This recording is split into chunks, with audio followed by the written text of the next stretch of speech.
Hello and a very overcast welcome back to the channel of Motorcycle Nonsense. Behind me is the new 2023 Ducati Multistrada V4 Rally, known to you and me as a 24 to 27,000 pound motorbike. But it might be good value because I've looked at the user manual and it's 450 pages long. I don't know what that is per page, but hey, this bike better be good. But anyway, stay tuned because we're going to be taking a full walk around of this, telling you what is new, what's exciting, and what I think is worth the money, what isn't, and if they fix the Multistrada V4's main problem. Let's find out. Yes, one of the big talking points about this bike is the price. It starts from 23,600 and something pounds for the basic radar model. Then there's the one with the panniers and the heated grips and the heated seats, which adds another 2,200 pounds. And then there's this, which gets everything. It gets the luggage, but it adds up rather tasty a Krapovic end cam. But it does make this a 27,000 pound motorbike, so it better be good. Ducati says this bike is designed to unlock the globe and take you on far-flung adventures through Africa. To me, it just looks like a very ostentatious display of your capitalist success, so you can rub it in the noses of the locals. But anyway, this bike is a Multistrada V4 designed to go long distances, and one of the biggest problems with the previous Multi V4 was the fuel range just wasn't good enough because that Gran Turismo V4 engine is a little bit thirsty, and the 22-litre fuel tank just didn't really give you much more than a 200-mile range, which for most people apparently isn't good enough. I mean, I call bullshit on anyone that does more than 150 miles without stopping on a tour, but whatever. You can now get 305 miles to a tank. At least that's what it's told me, and I've done a couple of 100 miles on this bike and I believe it. I've actually averaged 47 mpg, and that's mostly quite a lot of high-speed motorway cruising. I'm talking not quite three figures, but almost consistently for a few hours. And that is actually the same as on my KTM 1290 Super Adventure S. And the big deal is that they've added rear cylinder deactivation on this bike when you're moving, so it can shut down the rear bank of that V4 when you're rolling to improve fuel economy a bit, by 6%, something like that. But anyway, it really does work, and your fuel economy now on a cruise no longer bothers me, but it still tanks a bit when you spank it, and spank it you will. But anyway, enough of that. Let's talk about the other differences, and then we'll take it for a ride. Now, if you're a cynical, crusty old badger like me, you might just think this is a bit of a parts bin job, rebadged and sold for more money. But it's actually more than that. It's a bit of a re-engineering of the Multi V4. So much so, there's loads of new stuff. I'm going to have to look at my phone. So as well as the bigger tank, which I think we all know now has been made bigger by making it out of metal rather than two-wall plastic, you've got tubeless spoked rims, you've got bigger foot pegs. I've closed my notes. They've extended the rear bit so your pillion gets a little bit more room, especially when you're carrying a top box. You've got a phone compartment with a cooling vent as well, so your phone doesn't overheat. It's got a USB-A socket in there as well, so you can charge on the go and hopefully not toast your iPhone. That sounds painful. There is an optional one-piece rally seat on the options list. It's worth noting that. So if you are going to take this off-road and you want a one-piece seat that's easier to move around on, you can do that for about 250-ish quid. There's another thing I've not seen anyone talk about. Down here, these wings, I guess, were originally designed to filter the hot air from the engine away from you and to aim cool air at your nads or your lady parts when you're riding. Now, there is a little plastic flap so you can open and close them. So in winter, you can stop the cold air freezing your various genitals. The electronic suspension, we need to talk about that. It's 200 mil of travel now. It's Ducati's Skyhook system, and it has been tweaked in several key ways, such as the addition of a preload button on the left-hand handlebar. If you hold that, it puts it in a preload minimum setting, which makes it easier to get on and off, effectively lowers the bike a little bit. And it is noticeable, to be fair. There's another system as well that basically when you start the bike up and it's got a lot of weight on it, it kind of reduces all of the stiffness, so you can roll it off the side stand more easily to get upright before you head off. So if you've got your full Ewan and Charlie but on Ducati's dentistry kit or your accountancy stuff, you can get it off the side stand much more easily, supposedly. I suppose we should talk about the weight. It's 240 kilograms wet, so it's not a light bike by any means. The seat height is 870 millimeters up to 890 millimeters, depending on the suspension. That's about 34 to 35 inches. So it sounds high, but actually once you're on it, it's nice and narrow between your legs down here, so it's not actually that bad. And again, the suspension is on your side to help you get on this bike, even if you are a shortish person. Shortish person? shortbread person. I want to be a shortbread person. Now, because I live in the UK, it is about to rain. There's a field of cows behind me. That's the best weather vane in the countryside. It tells you they're all about to die. No, it's about to rain if they're sitting down. They've not just accepted their beefy fate. But anyway, we're going to go for a ride, talk about the performance of this bike. The engine is largely unchanged, by the way, still 168 horsepower Gran Turismo V4, but that's cylinder deactivation. But anyway, we'll talk about that. We'll talk about the suspension. We'll talk about the ride quality. We'll talk about the comfort. We'll talk about mostly the speed as well. That's quite an important thing. And we'll do a conclusion out on the road because it's just going to rain in a minute and we need to go. I'm going to answer the other question as well, is does this make me want to sell my KTM? We'll get back to that. Goodbye, my beefy friends. Endure the rain. I am glad I'm not wearing a leather jacket, but I have got Gore-Tex, so take note. Anyway, you start the Multi V4 Rally with a keyless nipple down there. Actually, this one doesn't have a keyless fuel tap. Fuel tank, fuel cap. That's an option. Whoops. So anyway, yeah, swing a leg over. You can see there that I'm in minimum preload. Can you see that? It says min. If I press and hold that, it will go back to normal. So yeah, and obviously you can set the preload and everything for the amount of people you're carrying, luggage, etc, etc. But anyway, let's go before it rains. And the first thing you notice when you hop on this bike is the Akrapovic is probably not really worth the money.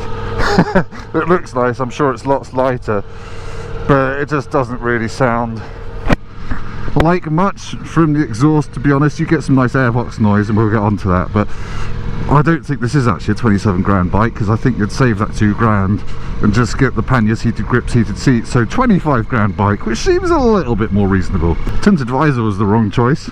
Right, as we head out onto some of my country lanes, I just want to talk about the fact that this bike doesn't feel really at all different to ride, to me, than the regular Multistrada V4. Now, it has been 2 years since I rode a Multistrada V4 in its S configuration, and actually, to be honest, I'm a bit nervous riding this, because when I did have that bike in, I was filming it on my tripod like I've just done, and my girlfriend phoned me up to say, Tim, I'm having contractions, and I rode that Multistrada home at very much almost 3 times the UK speed limit to get to hospital and have a baby. It was great. But anyway, I hope that doesn't happen today, because Jesus, I can't afford another baby.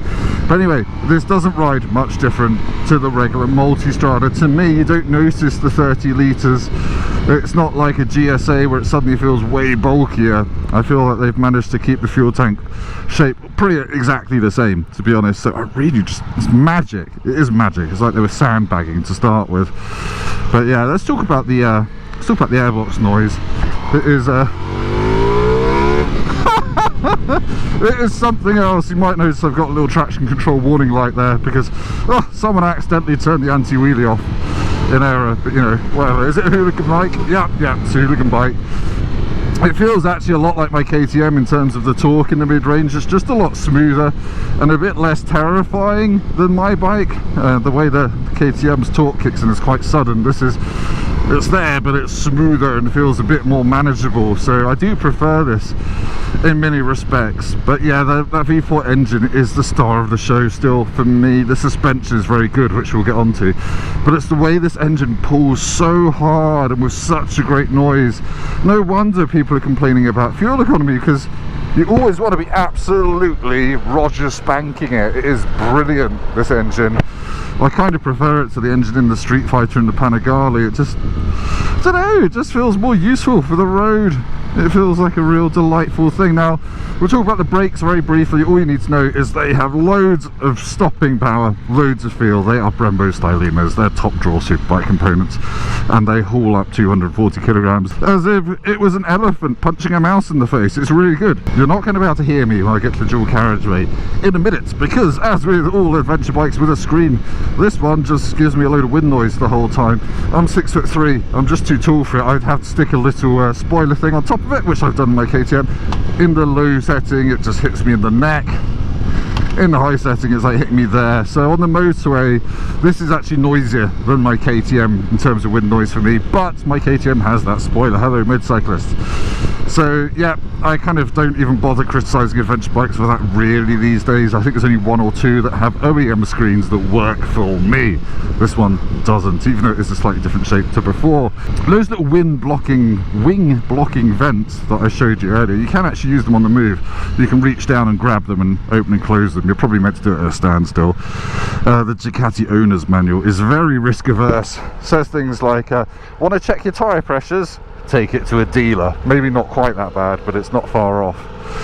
Right, the rain is coming. It's just psychological rain at the moment, so we're going to have to fight through it. Accidental wheelies are the best wheelies.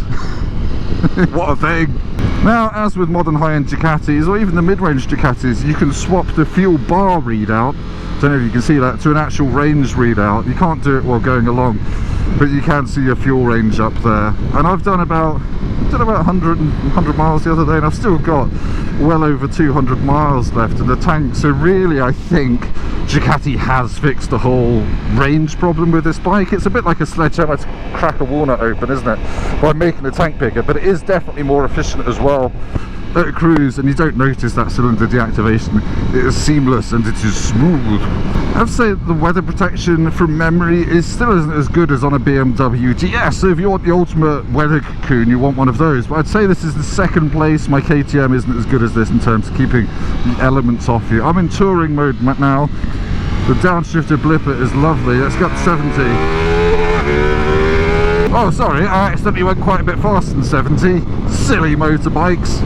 Yeah, as you can probably hear or not hear, for me, wind blast at 70 is pretty horrific on the top of my helmet. It is really noisy for me, the screen.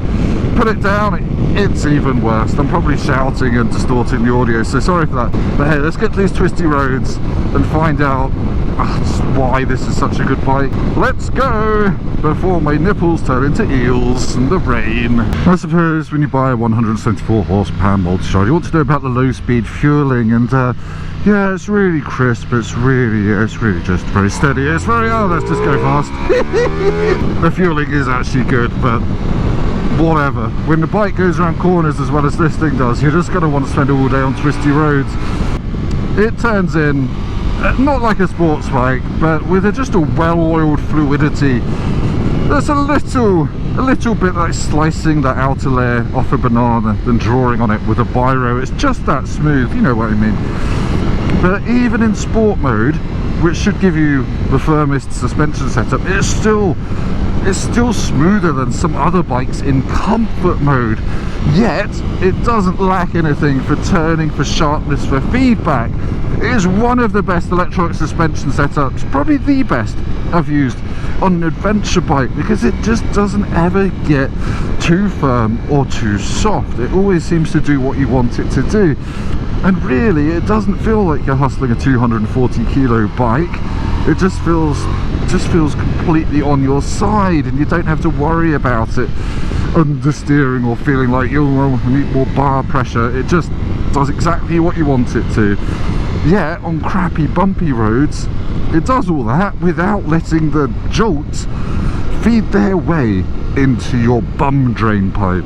Oh, it's really impressive. It is really impressive, and that brings us to the conclusion for this bike, the sum up, because normally I would stop, get my tripod out again, but I don't really fancy getting my camera soaked, to be quite honest, so you're going to have to make do with my crappy onboard bike audio. Is this the best adventure bike I've ever ridden? Yes. And I say that as someone that spent a lot of money on adventure bikes in the past. This outclasses for me the KTM in terms of fit, finish, feel of quality. In some places my KTM feels like a Fisher-Price toy compared to this thing. Even though KTM keep getting better and getting better, they're still just not on par with the details. Like it says Multistrada V4 here, the dash feels nicer, the plastics feel nice, it just feels like a nice made bike. It's way more interesting than a BMW GS, it's way more exciting to ride, and not just in the engine department, the chassis comes alive more. I like the wheelies, I like the fact you can separate wheelie control out. So if you're a hooligan, this is still a very, very good adventure bike. If I had the money, would I swap my KTM Super Adventure S one of these?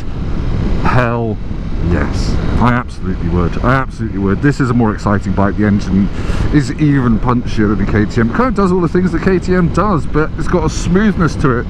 My KTM, to be honest, is hard work after a while. It's a twitchy thing, it's a flighty thing, and it's fun in short bursts, but this is just, well, Ducati's been doing the sporty adventure bike thing longer. Bit of context. I used to own a Multistrada 1200, you know, when it basically had the Ducati 1198 engine in it with a twin spark head, and that thing was exciting, but the engine was still a bit lumpy, it was still a bit recalcitrant. It didn't really want to get out of bed unless you were spanking it. This is all things to all people now, at all speeds as well. So yeah, if I was going to criticise this bike, it would be for small things. Sometimes the clutch is a little bit grabby, but whatever, you don't use it once you're out of first. It's very expensive, and the screen is not much use to me, but if you're a little bit shorter, you'll be fine. So yeah, damn it, Ducati. I wanted to be like, oh, £27,000, what a waste of money, and I'm actually like, how can I find £27,000? Can I sell the children? Apparently you can't sell the children, and I'm on a government watch list for even googling that. But actually 25 grand, let's go as a 25 grand bike, because you don't want the Agrapovic, makes no difference, and you don't need the carbon fibre front mudguard, because why would you? But anyway, other things I've not talked about because they're the same as on the Multi V4. Radar cruise control works really well. Radar blind spot assist is a little bit annoying, and most of the time I'm aware of what's there anyway, but I guess it's there for the times you're not sure. Actually, one other negative that I forgot to mention, the heated seat. Ducati, I've got heated seats. Why are my only options low and high? Like, I don't care if medium is the same as low, just give me medium. I don't want to just see low, high, that's unsatisfying. Low, medium, high. Things should be in order, like that.